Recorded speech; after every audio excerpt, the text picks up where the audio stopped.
तो प्रशांत धवन नाउ मैं आपको यहाँ पर बता दूं, आने वाले 1 से लेकर 2 सालों में सिलीगुड़ी कॉरिडोर के आसपास एक बड़ा जियोपॉलिटिकल इवेंट होने वाला है। आप अगर पैटर्न देखोगे जो एक के बाद एक यहाँ से न्यूज आ रही है। रिसेंटली ही जैसे आप लोग जानते हैं, हमने तीस्ता प्रहार नाम का युद्ध अभ्यास किया near the Siliguri corridor, actually in the Siliguri corridor. उसके बाद अब आज न्यूज आई है कि नॉर्थ ईस्ट रीजन से जो बांग्लादेश ट्रेड करता था टेक्सटाइल का भारत के साथ, इसको हमने रोक दिया है। और साथ ही साथ उसके बाद हम देखते हैं बहुत इंपॉर्टेंट रिपोर्ट इंडियन मीडिया में आती है कि चाइना के ऑफिशियल्स ये सिलीगुड़ी कॉरिडोर के करीब जो बांग्लादेश का वर्ल्ड वॉर 2 के जमाने का एयरबेस है उसका सर्वे करने के लिए पहुंचे।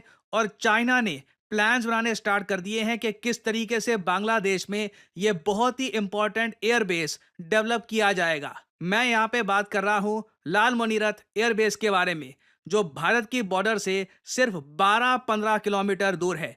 और इधर आप देख पाओगे यहाँ पे आपको आर्टिकल दिख जाएगा, ड्रैगन का शैडो क्या सिलीगुड़ी कॉरिडोर के पास आ चुका है। चाइना ने रिवाइवल करना शुरू कर दिया है वर्ल्ड वॉर 2 के जमाने का जो बांग्लादेश एयरबेस है, जो लंबे समय से यूज नहीं हुआ। चाइना यहां पर देख रहा है पोटेंशियल कि जिस तरीके से ब्रिटिशर्स 1931 में इस एयरबेस को यूज करते थे, चाइना भी इस एयरबेस को परहैप्स यूज कर सकता है। या फिर जो बांग्लादेश को इन द फ्यूचर, चाइना का एक लॉन्ग टर्म प्लान है कि बांग्लादेश को JF-17 थंडर ये पकड़ाएंगे, तो उनके लिए क्या ये एयरबेस तैयार किया जाएगा। और मैप में यहाँ पे आप देख पाओगे, ये एशिया का मैप, ये यहाँ पे चाइना, ये पाकिस्तान, बांग्लादेश, ये है हमारा प्यारा भारत। और मैं यहाँ पे जूम इन कर रहा हूँ लाल मोनीरथ एयरबेस पर। ये एरिया भारत के लिए एक बहुत ही बड़ा चैलेंज बन के उभरेगा आने वाले समय में। वैसे दूर से आप देखोगे सैटेलाइट इमेजेस से आपको दिखेंगे खेत, कुछ यहाँ पर ज़्यादा मिलिट्री एक्टिविटी हो नहीं रही। मगर इस इलाके को, ये जो एयर स्ट्रिप है यहाँ पे, ये आप देख पा रहे हो, this has the potential to become a modern day airbase. China के ऑफिशियल्स रिसेंटली यहां पर आए हैं। मल्टीपल इंडियन सोर्सेज ने यह बात कंफर्म कर दी है। इधर आप देख पाओगे टाइम्स ऑफ इंडिया की भी यहां पे आपको पोस्ट दिख जाएगी। चाइनीज ऑफिशियल्स ने रिसेंटली इस एयरबेस को इंस्पेक्ट किया है। बांग्लादेश इसको रिवाइव करना चाहता है। मोहम्मद यूनस चाहते हैं कि चाइना हर जगह, हर प्रोजेक्ट में ज्यादा इन्वॉल्व हो इन बांग्लादेश कंपेयर टू इंडिया। चाहे तीस्ता नदी का प्रोजेक्ट हो, वहां पर भारत की जगह चाइना को डाल दिया। और इस एयरफील्ड प्रोजेक्ट में भी ये चाहते हैं कि चाइनीज इंजीनियर्स आए, चाइनीज कंपनीज आए। और अगेन हमें पता नहीं कि इस एयरफील्ड की ओनरशिप का भी क्या होगा, क्योंकि आपको याद रखना होगा बांग्लादेश भी पाकिस्तान की तरह आर्थिक रूप से बहुत डेस्परेट है। उनको भी कहीं ना कहीं से लोन चाहिए, रिस्पाइट चाहिए।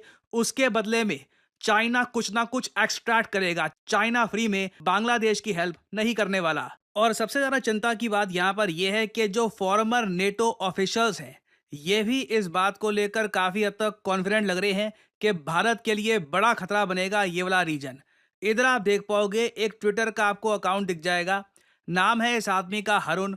प्रोफाइल फोटो में यहाँ पे आप देख पाओगे ताजमहल आपको दिख जाएगा। मगर कोई इंडिया प्रेमी नहीं है ये आदमी। ये एक्स नेटो इंटेलिजेंस ऑफिसर रह चुका है। आज के समय लिखता है ये स्ट्रैटेजी के बारे में, वॉर वगैरह। काफी बार जब मुझे टर्की की जो स्ट्रैटेजी होती है, सीरिया वगैरह, उसके बारे में जानना होता है, तो मैं जो ये टर्किश जर्मन जियोपॉलिटिकल राइटर्स हैं, इनके ब्लॉग्स वगैरह पढ़ता हूँ। तो इसने रिसेंटली एक पोस्ट करी थी, टर्किश में पोस्ट है, यहाँ पे उसकी ट्रांसलेशन आप देख पाओगे।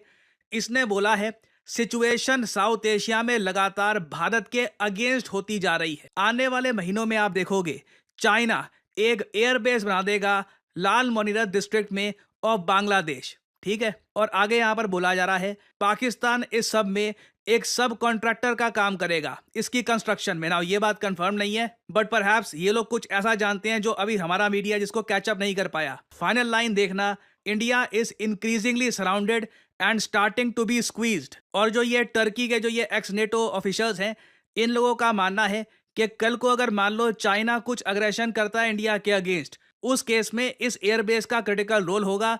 बांग्लादेश भी अपनी एयरबेस से कुछ यहाँ पे सपोर्ट प्रोवाइड कर सकता है चाइना को, क्योंकि इनके मिलिट्री ऑब्जेक्टिव साफ साफ लग रहा है बस सिलीगुड़ी कॉरिडोर को कब्जाने के होंगे। जो एटलीस्ट जो ट्वीट्स हम पढ़ पा रहे हैं ये टर्की के हैंडल्स द्वारा, इवन चाइना के सोशल मीडिया में आप जाकर देखो, वहां पे एक्चुअली प्रॉब्लम यह है कि रिस्ट्रिक्शंस बहुत सारी होती हैं। प्रॉपर्ली डिसाइफर करना कि चाइनीज जियोपॉलिटिकल थिंकर्स क्या कह रहे हैं, ये इजी है नहीं, क्योंकि बहुत सारे लिटरली सरकार की लाइन बोल रहे होते हैं, तो उनके जो इंडिपेंडेंट थॉट्स हैं वो काफ़ी बार सामने आते नहीं है। बट जो टर्की के एक्स नेटो ऑफिशियल्स हैं, उनकी स्टेटमेंट तो मैं आपको साफ साफ यहाँ पे दिखा रहा हूँ। ये लोग बहुत खुश हैं इस बात को लेकर कि बांग्लादेश में एक एयरबेस चाइना बनाने वाला है। और अगर आप सोच रहे हैं कि बांग्लादेश में जो भी डेवलपमेंट्स हो रही हैं उसको समझने के लिए जो टर्किश एक्सपर्ट्स हैं मैं उनको इतना क्यों फॉलो करता हूँ, वेल आंसर बहुत ही सिंपल है। टर्की ना काफ़ी हद तक एक आइडियोलॉजी हब का काम करता है। टर्की में जो एर्दोआन की ग्रैंड स्ट्रैटेजी है वो भी काफ़ी हद तक है कि ये पाकिस्तान, बांग्लादेश, यहाँ पे रेडिकलाइजेशन फैलाना चाहते हैं। इजराइल ने जो आज से कुछ महीने पहले बोला था कि टर्की को नेटो से निकालना बहुत ज़रूरी है, ये कंट्री डेंजरस है, it was pretty much correct. आप अगर रिसेंटली देखो, न्यूज़ सामने आई है कि टर्की बैक्ड जो ग्रुप्स हैं, इन्होंने बांग्लादेश में ग्रेटर बांग्लादेश का जो कॉन्सेप्ट है ये पॉपुलर करवाना स्टार्ट कर दिया है। होगा क्या, यहाँ पर टर्की से कोई एनजीओ आएगा, बोलेगा जी बांग्लादेश में हम तो जी चैरिटी करने के लिए आ रहे हैं। चैरिटी के नाम पर ना धीरे धीरे वो बीज बोना स्टार्ट कर देंगे कि बांग्लादेश एक्सपैंड क्यों नहीं करता। ये और अगेन मैं, ऐसा नहीं है कि किसी दूर दराज के गांव में चले गए, वहां पे कुछ बच्चों के सामने कुछ कर दिया। जो यूनिवर्सिटी है ढाका की, जहां पे इनके स्टूडेंट्स पढ़ते हैं, जो इन्फ्लुएंशियल कल को ऑफिशियल बन सकते हैं, मिलिट्री में जा सकते हैं, उनके दिमाग में ना ये इस तरीके से सल्तनत ए बांग्ला ये कॉन्सेप्ट डाला जा रहा है कि बांग्लादेश को एक्सपैंड करना चाहिए, बांग्लादेश और बड़ा होना चाहिए। और अगेन इस सब की जो जड़ें हैं, जो मेन थॉट प्रोसेस है, ये टर्की से ही आ रहा है। और अगर यहाँ पे आप सोच रहे हैं कि टर्की इतना दूर, मैप में देखो बांग्लादेश इतना दूर, टर्की को क्या मतलब इस सब में, देखिए टर्की के जो मिनिस्टर हैं, ट्रेड मिनिस्टर, खुद ये कह चुके हैं। अगेन जो मैं आपको आर्टिकल दिखा रहा हूँ, ये टर्किश मीडिया का ही आर्टिकल है।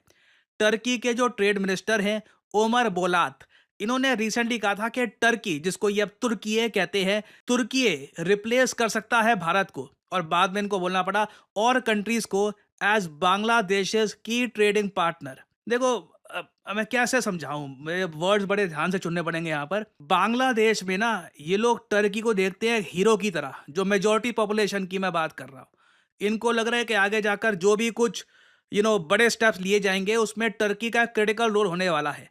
तो टर्की ये बात समझ चुका है कि टर्की का अपने आप ही बिना कुछ किए बहुत सारा इन्फ्लुएंस है बांग्लादेश में। ये लोग फॉलो करना चाहते हैं टर्की को। टर्की को सजेशन देगा, ये बिल्कुल कहेंगे हाँ टर्की कह रहा हम कर देंगे। जो इन्फ्लुएंस है कमाल का है। तो टर्की जो इनके सामने अपॉर्चुनिटी है, जो एक गोल्डन प्लेट में इनको बिछा कर दी जा रही है, बस उसका यूज कर रहा है। टर्की अपना इन्फ्लुएंस बांग्लादेश में बढ़ाना चाहता है। बांग्लादेश कोई छोटा कंट्री नहीं है, 16-17 करोड़ की आबादी है। स्ट्रैटेजिकली एक बहुत ज्यादा इंपॉर्टेंट लोकेशन है इसकी। चाइना यहाँ पर एयरफील्ड्स, एयर बेसेस बनाना चाहता है। टर्की को बहुत यहाँ पर पोटेंशियल दिख रहा है और इसलिए टर्की काफी हद तक ये जो एक ग्रेटर बांग्लादेश का कॉन्सेप्ट है ये इनके दिमाग में डाल देगा। नाउ लॉन्ग टर्म में ये बांग्लादेश के लिए अच्छा है नहीं अच्छा, ये टर्की चाइना बांग्लादेश को चने के झाड़ पे चढ़ाकर, ये टर्की चाइना बांग्लादेश को एक ऐसे मोड़ पे ले जाकर पीछे अच्छे से पंप अप करके कि तुम कर लोगे, तुम इंडिया से भिड़ लोगे, एक ऐसे मोड़ पे ले जाकर बांग्लादेश को अबैंडन कर दे, आई वुडंट बी सरप्राइज्ड। क्योंकि टर्की चाइना के लिए ये भी बहुत अच्छा एक यहाँ पर रिजल्ट होगा कि बांग्लादेश इनके बहकावे पे आकर इंडिया के अगेंस्ट कुछ कर दे, इंडिया को जवाबी कार्रवाई में कुछ करना पड़े, इंडिया बांग्लादेश के रिलेशंस कई दशकों तक खराब हो जाए। ये भी एक बहुत बड़ी जियोपॉलिटिकल जीत होगी टर्की चाइना की। और आने वाले समय में आप देखोगे भारत और बांग्लादेश का ट्रेड ये लगातार गिरता रहेगा, ट्रेड रिस्ट्रिक्शंस और ज़रा बढ़ेंगी। और साथ ही साथ आप ये भी नोट करोगे कि चाइना की इन्वॉल्वमेंट बांग्लादेश में बढ़ने वाली है।